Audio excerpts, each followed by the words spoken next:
Okay, next जो हमारा topic है वो है आपका गवर्नमेंट बजट का। और सबसे पहले एक चीज़ बता देता हूँ, कुछ टॉपिक्स में अगर देखें, कुछ टॉपिक्स में जो सीबीएसई और एचबीएसई के स्टूडेंट हैं, कुछ टॉपिक्स के अंदर कुछ कंसेप्ट छोटे छोटे ऐसे हैं जो दोनों में अलग अलग हैं। तो मैं कॉमन कंसेप्ट लेकर चल रहा हूँ। अगर कोई सीबीएसई का या एचबीएसई का कंसेप्ट छूट जाता है या रह जाता है तो हम उसको बाद में पिक करेंगे। अभी मैं कॉमन कंसेप्ट ले रहा हूँ जो दोनों के अंदर हैं, वो लेकर चल रहा हूँ।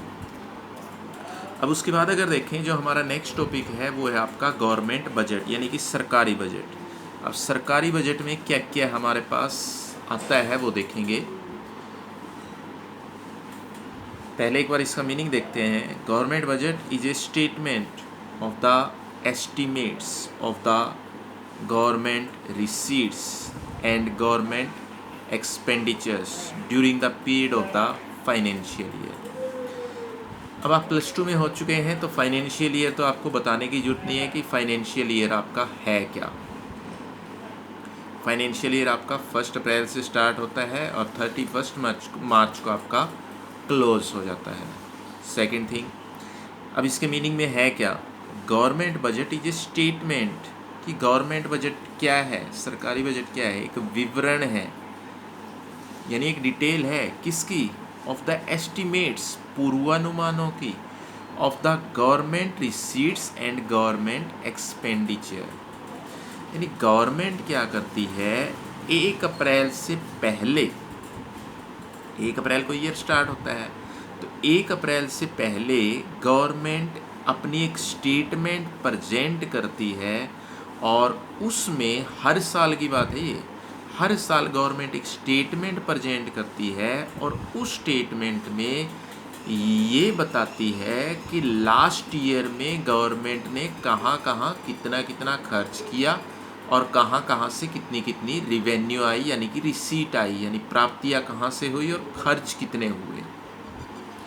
उसके बाद जो एक्चुअल बजट की बात आती है, बजट की बात आने का मीनिंग है कि उसके अंदर हम क्या करते हैं, उसके अंदर गवर्नमेंट ये बताती है कि नेक्स्ट कमिंग ईयर में जो 1 अप्रैल से 31 मार्च तक रन करेगा, उस कमिंग ईयर में गवर्नमेंट को कहाँ कहाँ से क्या क्या इनकम होगी, कहाँ कहाँ से कौन कौन सी रिसीट होगी और कौन कौन सी गवर्नमेंट एक्सपेंडिचर करेगी।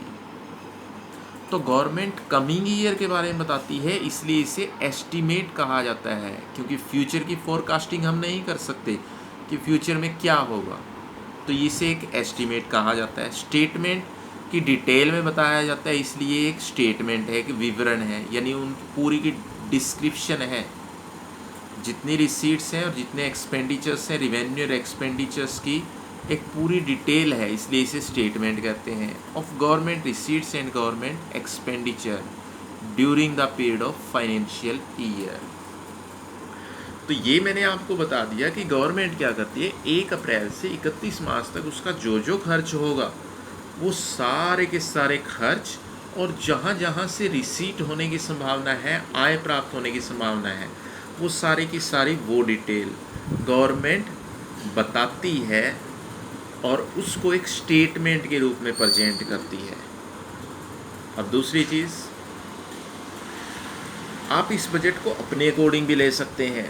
अपने अकॉर्डिंग लेने का मीनिंग क्या है कि आप कोई भी प्रोग्राम करते हैं तो प्रोग्राम करने से पहले आप क्या करते हैं, प्रोग्राम करने से पहले आप उसके लिए एक बजट डिसाइड करते हैं कि बजट क्या होगा। बजट का मीनिंग है कि मिठाइयों पर कितने खर्च होंगे, उसके बाद मिठाइयाँ कौन कौन सी मंगवानी है, टेंट कहाँ से कितना बड़ा लगवाना है, उसके बाद नेक्स्ट अगर देखें और क्या क्या एक्स्ट्रा एक्सपेंडिचर्स क्या क्या हो सकते हैं, वो सारा बजट हम बनाते हैं और उसी के अकॉर्डिंग देखते हैं फिर कि इतना बजट है। फिर हम ये देखते हैं कि क्या हमारे पास इतना पैसा है या इतना पैसा हमारे पास आ सकता है कि वो सारा का सारा खर्च हम पूरा कर सकें। तो ये क्या है, गवर्नमेंट बजट भी कुछ ऐसे ही है। गवर्नमेंट बजट के अंदर भी ये देखा जाता है कि रिसीट्स कहाँ कहाँ से होंगी और एक्सपेंडिचर कहाँ कहाँ होंगे फ्यूचर के बारे में। तो ये एस्टिमेट्स हैं। अब गवर्नमेंट बजट का जो गवर्नमेंट बजट होता है उसका स्ट्रक्चर अगर देखें, उसके स्ट्रक्चर में दो चीज़ें आती हैं। पहली कौन सी होगी? पहला हो गया रिवेन्यू बजट, दूसरा हो गया आपका कैपिटल बजट। अब उसके बाद अगर देखें, ये कहता है एक तो है रिवेन्यू बजट, दूसरा है कैपिटल बजट। अब हम बात कर रहे थे रिसीट्स और एक्सपेंडिचर्स की, तो एक बार इन्हीं के ऊपर आ जाते हैं, रिसीट्स और एक्सपेंडिचर्स के ऊपर। रिवेन्यू बजट के अंदर दोनों चीज़ें आती हैं, कौन कौन सी? ये हैं आपकी रिवेन्यू रिसीट्स और रिवेन्यू एक्सपेंडिचर्स। देखिए दो चीज़ें ले रहे थे हम, दो हमने टर्म यूज़ की थी, रिसीट्स, एक्सपेंडिचर्स, प्राप्तियाँ या फिर जो आपकी रिसीट्स हैं वो, और दूसरे क्या थे आपके? दूसरे थे आपके भुगतान। तो एक थी आपकी प्राप्तियाँ, दूसरे थे आपके भुगतान। तो रिवेन्यू बजट के अंदर अगर देखें, रिवेन्यू बजट के अंदर क्या आता है? रिवेन्यू बजट के अंदर दोनों चीज़ें आ जाती हैं, रिवेन्यू रिसीट्स भी और रिवेन्यू एक्सपेंडिचर्स भी। दो चीज़ें आ गई इसके अंदर। ऐसे ही इसके अंदर दो चीज़ें आ जाती हैं कैपिटल बजट के अंदर, कैपिटल रिसीट्स और कैपिटल एक्सपेंडिचर। ये है आपकी रिवेन्यू रिसीट्स और ये है आपके रिवेन्यू एक्सपेंडिचर। आगे चलें। उसके बाद अगर देखें उसके बाद हमारे पास जो नेक्स्ट कंसेप्ट आता है वो क्या है? वो है आपका बजट रिसीट्स कि बजट प्राप्तियां कौन कौन सी हैं। अब बजट मैंने दो टाइप के बताए हैं, एक रिवेन्यू बजट, एक कैपिटल बजट। अब ये मत सोचें कि रिवेन्यू बजट में क्या आएगा, कैपिटल बजट में क्या आएगा। वो मैं बताऊंगा आपको क्या क्या आएगा, कैसे आप पहचान करें कि कोई आइटम रिवेन्यू नेचर की है या कैपिटल नेचर की है, वो बताएंगे आपको।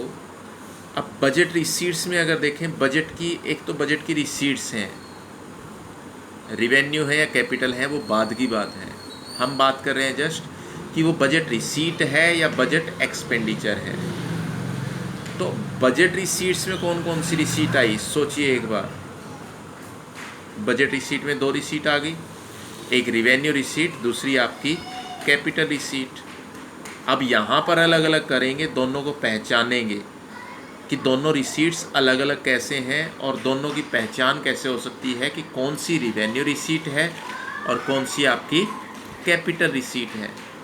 अब बजट रिसीट में क्या है? बजट रिसीट होती है एस्टिमेटेड रिसीट्स ऑफ गवर्नमेंट। ये है सरकार की अनुमानित प्राप्तियाँ, एस्टिमेटेड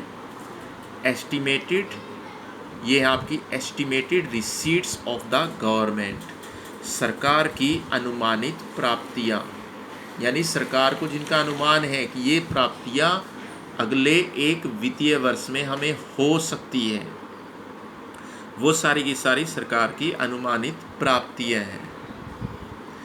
अब सरकार की अनुमानित प्राप्तियों में कितने आए रिसीट में? फिर वही बात आ जाती है, ये आपकी एस्टिमेटेड रिसीट्स हैं। तो एस्टिमेटेड रिसीट्स में ये आपको ध्यान रखना है, रिसीट्स में कौन कौन सी आई?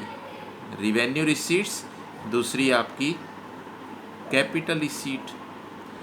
अब रिवेन्यू रिसीट को आप कैसे पहचानेंगे, पहले तो ये देखते हैं रिवेन्यू रिसीट्स को हम कैसे पहचान सकते हैं, कैसे ये पता लगेगा कि ये आपकी रिवेन्यू रिसीट्स हैं।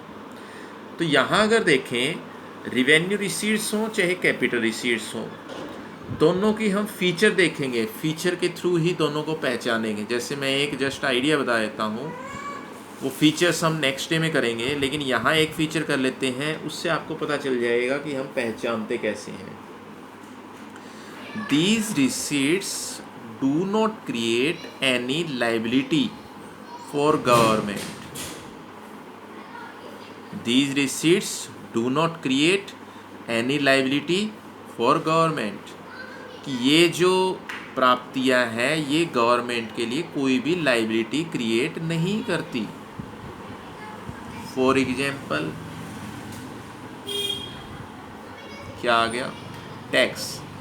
कि हमारी जो इनकम है अगर वो एक स्टैंडर्ड लिमिट से या गवर्नमेंट ने जो लिमिट फिक्स की है अगर उसको क्रॉस कर जाती है तो हमें क्या पे करना पड़ता है, टैक्स है। अब टैक्स गवर्नमेंट के लिए क्या है, रिवेन्यू रिसीट है, तो इसे कहा जाता है रिवेन्यू रिसीट। अगर माइंड में कहीं ये सोचें कि सर गवर्नमेंट किसी से लोन ले लेती है, सपोज करो किसी कंट्री से लोन ले लेती है, तो ये भी एक रिवेन्यू रिसीट बन गई। तो देखिए ये फीचर इसके ऊपर अप्लाई होती है नहीं। अगर गवर्नमेंट किसी अदर कंट्री से लोन ले लेती है तो क्या इससे उसकी लाइबिलिटी क्रिएट नहीं होगी, लाइबिलिटी क्रिएट हो जाएगी, क्योंकि लोन जो है उसकी रीपेमेंट भी करनी पड़ेगी, उसका पुनर्भुगतान भी करना पड़ेगा, केवल लोन लेने से काम नहीं चल जाता। जबकि टैक्स जो है, टैक्स आपके लिए कंपलसरी पेमेंट है, किसके लिए, पब्लिक के लिए कंपलसरी पेमेंट है जो उसे गवर्नमेंट को करनी होगी। गवर्नमेंट को ये टैक्स वापिस नहीं करना पब्लिक को।